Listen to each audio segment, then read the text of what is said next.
দেখো বন্ধুরা, আমার ছাদের টবে কি সুন্দর তেলাকুচা পাতা হয়েছে। আজকে এই তেলাকুচা পাতার তোমাদের একটা রেসিপি দেখাবো। তাহলে চলো কেটে নিই।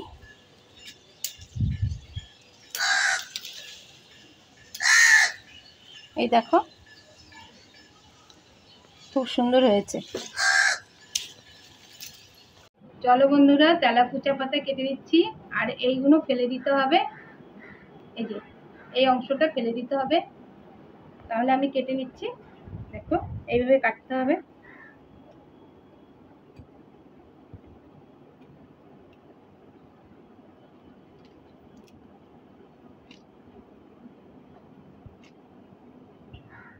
এইভাবে কাটতে হবে। বন্ধুরা, আমার শাক কোটা হয়ে গেছে। এই সব শাক এইভাবে কেটে নিয়েছি। আর তার সঙ্গে আলু দেবো। আলুটা এইভাবে কেটে নিয়েছি, লম্বা লম্বা করে এরকম কেটে নিয়েছি। তোমরা যেন অন্যরকমও কাটতে পারো, আমি এইভাবে কেটে নিয়েছি। তাহলে চলো রান্না করে দেখাই। শাকটা রান্না করার জন্য কড়াই বসিয়ে দিচ্ছি গ্যাসে। কড়াইটা গরম হয়ে গেছে, এখন সরষের তেল দিয়ে দিচ্ছি। তেলটা আমার গরম হয়ে গেছে, একটা শুকনো লঙ্কা চিড়ে দিচ্ছি, নাড়িয়ে নিচ্ছি। রাঁধুনি অল্প আর সাদা জিরে দিয়ে দিচ্ছি।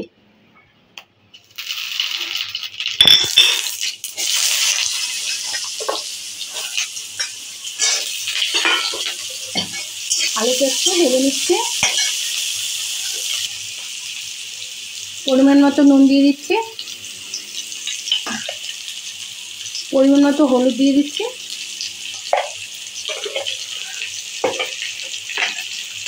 ভালো করে নাড়িয়ে আলুটা ভেজে নেব। তারপর তোমাদের দেখাচ্ছি। আলুটা একটু বেশি করে ভাজতে হবে, ভালো করে একটু ভেজে নিয়ে। আলুটা ভাজা হয়ে গেছে, জল দিয়ে দিচ্ছি।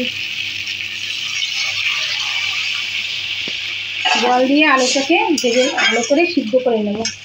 এবার জল দিয়ে আলুটাকে ভালো করে সিদ্ধ করে নিচ্ছি। আলুটাকে ঢেকে দিচ্ছি ভালো করে সিদ্ধ হওয়ার জন্য। ঢাকনাটা খুলে দেখছি সিদ্ধ হয়েছে কিনা আলুটা। আলুটা সিদ্ধ হয়ে গেছে, এবার শাকটা দিয়ে দিচ্ছি।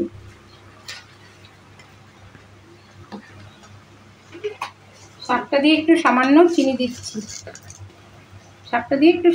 দিচ্ছি। দিয়ে ভালো করে নাড়াচ্ছি।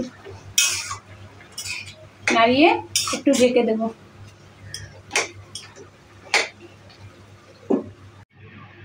ঢাকনাটা খুলে নিচ্ছি। আমার রান্নাটা হয়ে গেছে, এবার নামিয়ে নেব।